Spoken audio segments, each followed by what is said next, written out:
ሃይ ጋይስ እንዴት ናችሁ? እስቲ ዛሬ አብረን ከኔ ጋር ቅቅል እንስራ። መጀመሪያ ላይ ያደረኩት ቀይ ሽንኩርት ነው። እሱን እንደዚህ በደንብ አድርገን አቁላላ ነው። ከዛ ፍየል ስጋ ነበረን ቆራርጠን አጥበን እሱን ጨመርንበትና በደንብ አደባለቅ ነው። ዘግተን ለትንሽ ያክል ደቂቃ እንዲበስል ተው ነው። እየከፈትን በደንብ ማማሰል አለብን። ከዛ በኋላ ካሮታችንን ጨመርን። ካሮት ለጣዕሙ ለከለሩም ቆንጆ ነው የሚያደርግልን። እሱን በደንብ አድርገን አደባለቅን ማለት ነው። የፈጨሁት የነጭ ሽንኩርትና የዝንጅብል ውህድ አለ እዚህ ጋር።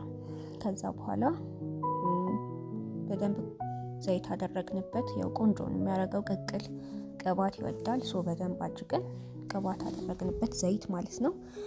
ከዛ በኋላ ቅድም ያሳየኋችሁን የነጭ ሽንኩርትና ዝንጅብል አንድ ላይ የፈጨሁትን ጨመርንበት እና ውሃ መጠነን እስከሚበቃው አደረግንበት ማለት ነው። እናንተም እንደምትሰሩት አድርጉበት።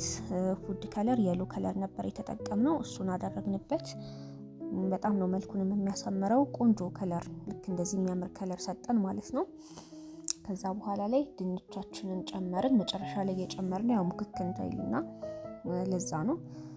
ከዛም የበሱ ብላ ቅጠልና የጥብስ ቅጠል እንደዚህ ከላይ አደረግንበት ማለት ነው። ሙሉ ለሙሉ አላስገባነውም፣ ነክረን ነው እንደዚህ ውጥት ያደረግነው። በመጨረሻም እንደዚህ በሚያምር መልክ አቅርበን ቀመስን ማለት ነው። እናመሰግናለን።